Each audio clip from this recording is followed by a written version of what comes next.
Ya, tools yang kedua, ya tadi kan sholat. Tools yang kedua adalah sedekah. Ya, sedekah itu tools yang kedua. Jadi kalau sakit, Anda lagi sakit atau siapapun keluarga yang sakit, maka yang dikerjakan pertama kali setelah tadi sholat, maka bersedekahlah.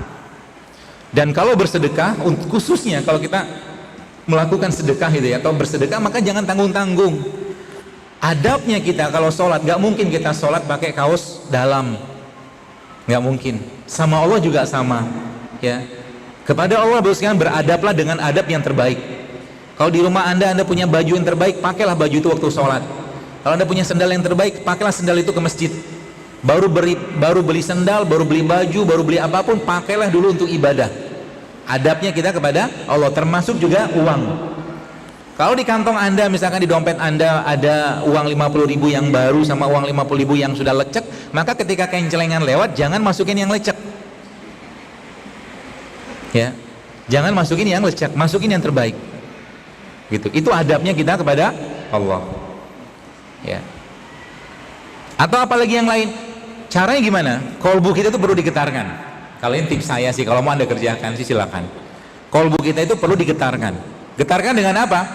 Getarkan dengan lakukan sesuatu yang belum pernah kita kerjakan atau orang tidak kerjakan. Contohnya gini, Allah seringkalinya memberikan kepada kita teguran, bukan teguran, ibarat kata tuh sentilan atau colekan gitu kan. Misalkan nih Anda datang dari rumah ke sini, ya, atau mungkin dari rumah ke kantor, tiba-tiba mata kita melihat ada seorang ibu atau seorang bapak yang pakai gerobak sampah atau gerobak rongsokan itu, bahkan anaknya kadang-kadang tidur di atas gerobak tadi. Apa maksudnya Allah tunjukin itu? Pasti ada. Maksudnya apa? Salah satunya adalah bantu mereka, tolong mereka, kasih sedekah ke mereka. Toh mereka juga nggak mungkin juga niat gitu untuk begitu-begituan. Ya, jangan selalu bersangka yang aneh-aneh. Kalau kita kasih ke mereka, sebulan kita kasih 5.000, 10.000, paling mereka kasih bilang terima kasih kan. Coba kasih ke mereka seluruh isi dompet Anda.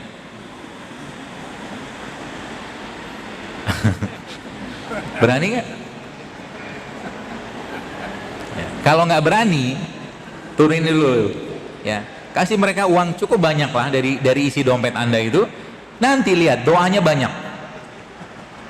Iya kan? Kalau kasih goceng 5.000 atau 10.000, doanya cuma secuil. Tapi kalau kasihnya banyak, doanya banyak tuh. Saya pernah ya sekali sholat di sini. Lalu pas pulang, salah satu kebiasaan saya emang pas habis Jumatan itu nyiapin uang di dompet gitu kan, untuk saya habiskan. Biasanya begitu. Lalu pas pulang nyetir gitu kan, tiba-tiba lihat bapak-bapak gitu kan, dia nggak ngemisnya minta-minta gitu, dia bawa karung tuanya itu. Lalu saya berhenti. Adabnya begitu terhadap mereka, kita yang butuh mereka, bukan mereka butuh kita. Adabnya turun dari kendaraan kita, kasih mereka uang, cari yang terbaik. Saya kasih sama dia uang nggak banyak, coba semua 100.000. Cuman kata-kata dia itu membuat saya berlinangan air mata, dan tidak nangis tapi saya terharu banget. Kata-kata dia apa? Terima kasih Pak, saya bisa beli beras hari ini, dia bilang. Seru kan? Ya, pernah juga kapan hari satu tempat itu saya lihat ibu-ibu gitu kan, dia dorong gerobaknya gitu dengan anaknya tidur di tengah panas yang cukup terik kalau sekalian. Apa yang saya kerjakan? Saya ambil uang, ada berapa gitu kan, 300-400.000 gitu, saya kasih dia. Habis saya kasih itu, apa yang tadi, lemes dia. Mungkin udah lama dia nggak pegang uang sebanyak itu kan. Tapi saat itu pintu langit terbuka untuk kita. Sensasi rasa yang kita dapatkan saat itu Bapak sekalian ya, maksudnya gini, perasaan yang kita dapatkan atau kita keluarkan saat mengeluarkan uang 2.000 itu harus sama saat kita mengeluarkan uang 100.000. Tidak boleh berbeda. Sedemikian mudahnya kita mengeluarkan uang 2.000 itu sama juga dengan kita mengeluarkan uang 100.000 atau lebih banyak. Saat itulah kita sudah berlepas diri dari dunia. Ya, sudah berlepas dari dunia.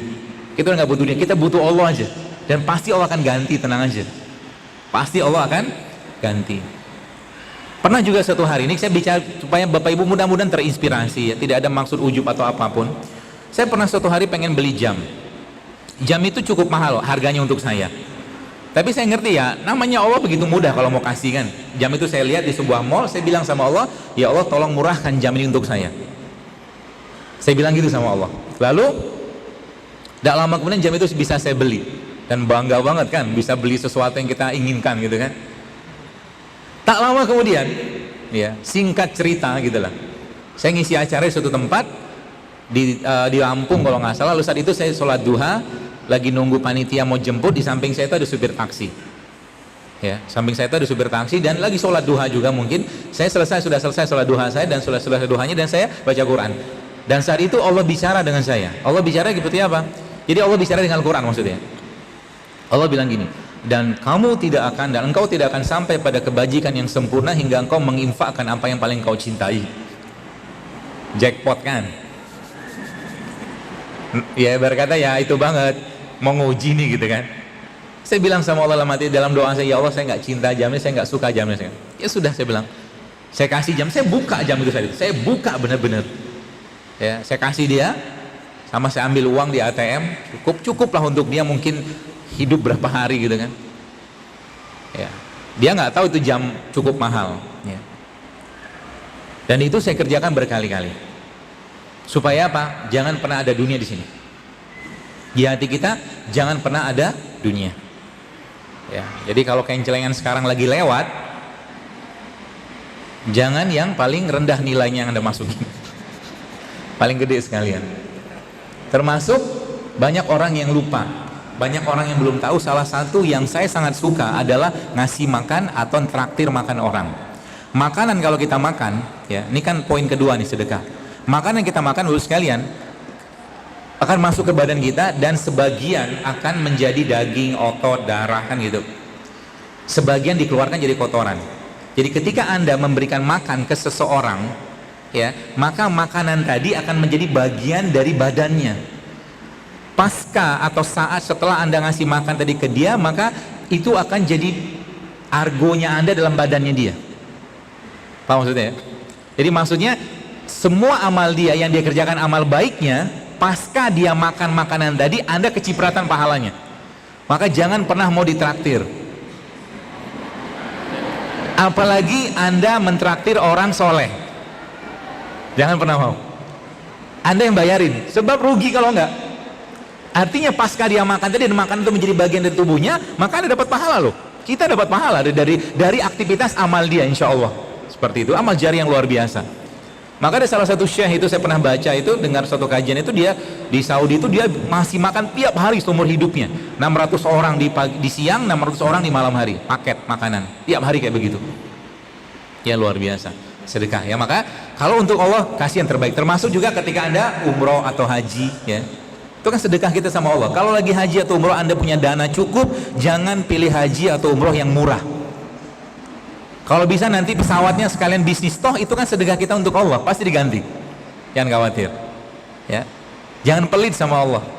Ya, jangan pelit sama Allah. Orang baik itu adalah orang yang ketika dia diminta dia ngasih, itu orang baik. Tapi orang yang karim, orang yang karam, ya orang yang mulia, itu orang yang tidak minta orang dia kasih. Ada teman kita datang ke rumah kita, ya. Cuman berkunjung doang, pulangnya kita sanguin buah-buahan misalkan, itu karim. Orang yang karam, mulia, dermawan. Ya. Seperti itu. Itu yang kedua.